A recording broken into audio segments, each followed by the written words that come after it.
Nikki, what's up? Hello from Chicago, dude. Thank you. My entry point to Motley Crue was Shout at the Devil. Up that record, and that's probably the only reference I'm going to make of it. What comes to your mind? What's going through your mind when you think Shout at the Devil? Because it's been a badass run for you guys, man. I just kind of remember the band feeling unified and not really feeling part of anything.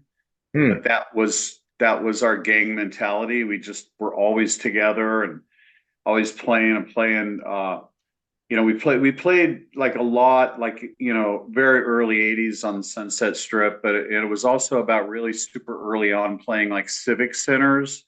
So we Hmm. were like, we did like our original gigs and stuff, which were the regular club gigs, and we were like getting stronger and getting better, and the songs were getting better, and then we started taking a chance and putting this show into the Santa Monica Civic and Pasadena Civic, and we're drawing like 3,000 people, and it was really, Yeah. and those songs were being written. And I remember going to a demo studio and demoing all the songs on the record.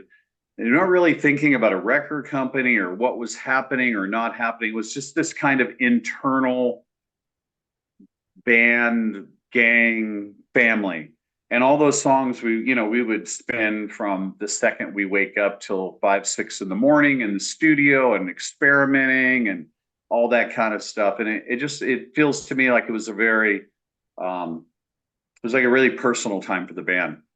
It was like cool because we weren't really listening to what was happening in the world. There was a lot of the Totos and the Journeys and stuff floating around, and we kind of had that earlier '70s punk rock, Aerosmith, Led Zeppelin thing going on. So we were in this, like, it was a weird time in the music industry. There was a lot of new waves still hanging around, and there Yeah, was yeah, some yeah. British heavy metal coming in. So we kind of were on our own. That makes sense. Nikki, it 100% makes sense. I so appreciate you pulling the curtain back, and I am so thrilled to be talking about what we're going to talk about for what Motley Crue looks like. It sounds like in 2024, but like to pull the curtain back on a record that so many of us cut our teeth on is just cool. And I feel like those songs still have they just resonate and they just punch so hard even to this day. And so thank you for kind of turning the years back and just Thank you, man. I appreciate that. We don't. um I don't anyway. I don't know if anybody else in the band really listens to our own music after a certain amount of time. yep. Um, and I've been experiencing, just like listening to some of our different records, like Generation Swine, that kind of got slammed and panned, and I go back to it and I go, this is the closest record to Too Fast for Love that we've ever done, but with some different sonics. I mean, the songs on Anybody Out There, a minute and 32-second punk rock song, and Generation Swine, experimental with Afraid. So I got to go back and I listen to things like Danger off of Shout at the Devil, or stuff off of Too Fast for Love, like we just threw On with the Show in our set, and we haven't played that in forever. And it's interesting, what I like about this band, however we get there, Hmm. is when we play together in the studio or not. I don't feel like we have any like jam songs or filler songs. Like maybe to somebody else they might be a filler, but like Knock 'Em Dead Kids not a filler on Shout at the Devil. It's part of the overall thing. And I just was in rehearsal yesterday with the band. I was like, man, I like every one of these songs because I feel like they're very good songs. Whether you like them or not as a listener isn't really Yeah. what I'm talking about. Just as a member of a band, I'm like, man, I can go back from the first record to now, and I feel pretty much that all the songs are well written songs. I do love hearing that because what I want, and I think that you guys light the fuse. It's up to you to light the fuse on in concert.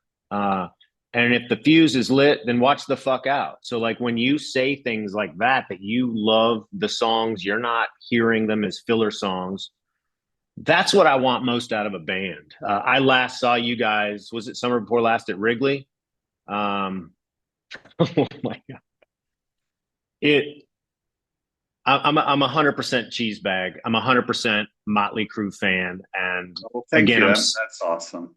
I'm so appreciative of your time. I've only ever worked in the radio business, so I do afternoons in Chicago and around the country. But to stand in the outfield, and I bought a ticket for a seat. That seat didn't get used, and the set you guys had was just spectacular. And I go to hear the music. If it sounds like the record, cool. Even better if it doesn't. And the production, and you guys are bringing that. And so I love that. I love hearing about that. Um, so now fast forward and working with what has to feel like an old friend of the band again, Bob Rock, on the single we're about to just put out in the world. Yeah. Dogs of War, I've listened to it probably 10 times. And the first time I heard it, I thought to myself, and it was only a couple of days ago, I thought, this doesn't sound like Motley Crue at all. I'm okay with it. And then I listened to it again and I listened to it again. And I'm like, this is fucking Motley Crue. And we all hear songs differently for the first or 10th time. Oh, me too. Me too. Do you And know what I mean by that? that verse, that opening verse, Yes. was purposeful. It's like people, I mean, I remember playing it for Joe Elliott, and he was like, oh, wow, oh, that's cool, like unexpected. Part of being Yes. a songwriter is to do the unexpected, not to always do the expected. You know, Yeah. I don't cruise around a lot online and read a lot of comments, but every now and then I do, and it's always like, you need to make a record. It sounds like Looks to Kill. You need to, Yeah. and I'm like, I understand that, because like Aerosmith's my favorite band. I'm like, you guys need to make a record like Rocks again. But the point is of being an artist is that you evolve, and sometimes you lose people and sometimes you gain people, but you can't just be stuck in a rut because people tell you to be stuck in a rut. If you want to be that consistent thing that always sounds the same, some of my favorite bands are like that, but that's just not who Motley Crue is. So that's in a sense a compliment when you're like, wow, at first it doesn't sound like Motley Crue. Well, the idea is for someone who likes Motley Crue to go, oh, let me listen to this a few times. This is different. Yeah. And then you Yes. realize, as long as Vince is singing, it sounds like Yes. Motley Crue. Yes. Yes. No way Yes. around it. We could do a pop song and it'll sound like Motley Crue with him singing. I like the whispering in the beginning because I'm like, well, this is a voice that I have been hearing. I mean, dude, I'm 53, so this is a voice and a band that I've been listening to for fucking decades. And so to hear him, and I'm like, oh, that's different. He's whispering, and then when he's singing the chorus, and like it feels like Motley Crue. It sounds like Motley Crue after about 5 or 6 listens. And John Five's guitar, I feel like he stuck it straight in my fucking ear. Yeah. It is loud. It is fierce. Your bass, the drums. I mean, I feel like you guys. That's Bob Rock. I mean, we just sit in a circle with Bob. That's how we do it. And Okay. and John's been around with me for a while. Like I had him write a song with me and Desmond Child for Meatloaf called "The Monster Is Loose," and I put him on a 6 a.m. song he wrote with me called "The Lies of the Beautiful People," which was a big song for that band. Yes, and, it was. I wrote a lot of Dirt songs with him, and he actually played guitar on those songs. The majority of those guitars are John. That was just because of the inability to get the songs recorded with Mick. But and so John was kind of like easy prey for us. It was like perfect. It's like, well, he's a friend and he knows the band and he loves the band. And I talked to the band about it because we were put in a horrible situation. I mean, you got to imagine how much of my life and is dedicated, and Tommy and Vince's life, when we were basically told that our guitar player's leaving the band. And we had to like really think hard about it. We were like, okay, do we let Live Nation down? Do we pull off the tour and kind of screw Def Leppard over. But what about our families and our fans? So, we had to make a really hard decision. And I feel like we made the right decision. I feel like you did, and I don't even know what I mean relative to my own life and my wife and our family. I don't even know what compares to a decision like that. Because like, was pumping the brakes even an option in your mind? You're like, fuck, we don't want to do this. We had to talk about it. Like, here's all these people that we're going to let down. Sometimes you got to make a hard decision, and the decision, was made to carry on, and I'm glad we did. We didn't just wing it. John had been around with us in different versions of playing, whether it was me or other stuff. So it was hard, but the right thing to do. And now there's kind of a new lifeblood because we're out on the road, and then, of course, it's a nice energy amongst me and Tommy and Vince, because we've known each other for 43 years, and bringing in somebody else that it feels comfortable for us. It feels like a family on stage, Nikki, you said in describing John Five's, you're picking him for this band, Easy Prey. Like, I love that you said that. As a Motley Crue fan, fans can be real fucking judgy.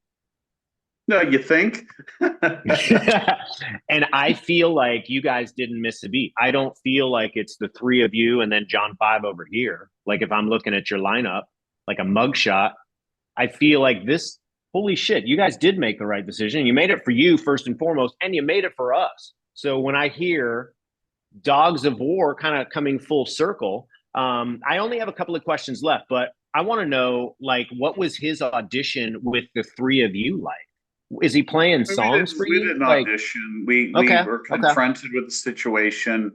We talked about it, the three of us, and then we sit down, talk to John, and that that was that. The way that we had to make decisions the way we did with Shout at the Devil, the way we've had to do with other times in our life. It is the four of us against the world at all times.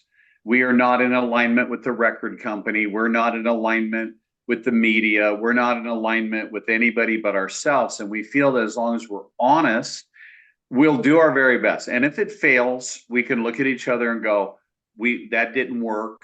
Or if it's a massive hit, we can look at each other and go, that did work. But there's no part of this where we're pandering to people that are judgmental. What is Dogs of War about? Listen to what the chorus says. It's a Latin phrase that says, don't let the bastards grind you down. That's what it's all about. This is for everybody in this really fucked up time on the planet where our country is divided and people are fighting over things they shouldn't even be fighting over. And people are putting other people down. We talk about teen suicide. We talk about depression in young kids. We talk about women being torn apart at the seams, men scared to make a move.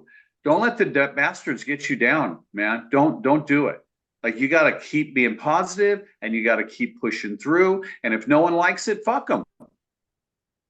In a nutshell. Sounds, yeah, dude. I love it. Sounds like Dogs of War, and why wouldn't it be? Is cut from the same cloth and mentality as we were talking about from the top of Shout at the Devil. You like think you guys that's what said Shout you at were. The Devil's Shout at the Devil is about. It's like we are consistent in our belief that you have to stand up for yourself and your rights. And it goes back to you also saying you were a gang then and you're a gang now. Like I subscribe to it. Even when we're dead, we'll be a gang. We're going to all be buried in the same plot. That would be innovative, dude. I just want to know who's going to go first, but that's another conversation. It is. I didn't bring it up. You did, man. How many songs is Motley Crue ready to play on tour at any given time? What's like a stable of the number? Songs we play in the show?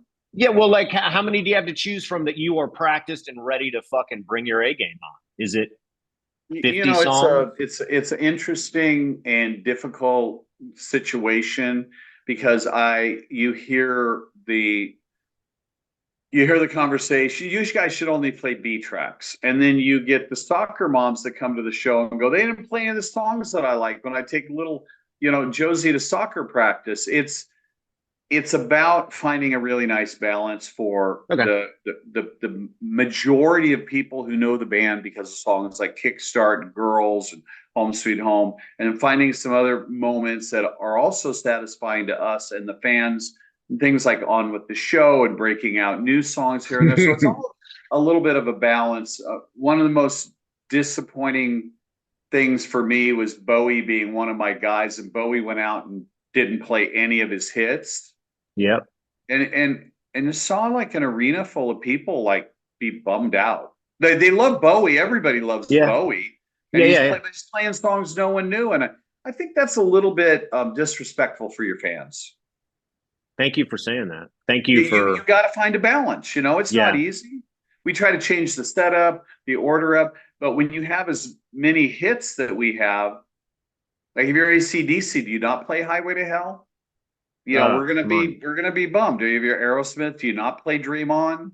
Oh my God. You know what I mean? It's like these things. Your Motley Crue.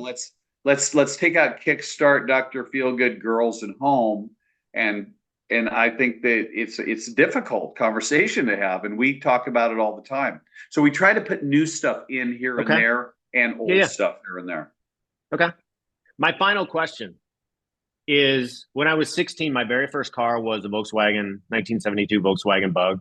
I installed the stereo myself. I had no business doing that. I had one of those. I had a Volkswagen Bug. Yeah. Only one of the speakers ended up working, but the very first song, and I don't give a fuck, it was a 6x9. I still filled the cabin of this little shit box. The very first song I ever played was Home Sweet Home. And that song, and again, my entry point was Shout at the Devil, but I love Home Sweet Home. It means the world to me, and I remember vividly listening to that for the very first time in Atlanta. Do you remember your first car, and do you remember having a first song or record that you turned it up to? Well, my grandma and grandpa, and I lived in Idaho, Jerome, Idaho. They had a 510 Datsun orange station wagon. This is not a car to be seen in, but man, they let me take it, and I would drive around the park where all the cool kids, not me, the cool kids and the hot chicks, which wouldn't talk to me, and I would drive around. I'd sit really low, and I remember hearing like Rocky Mountain Way, Smoke on the Water. I'm like, this is like everything, music and wheels to get away from, reality.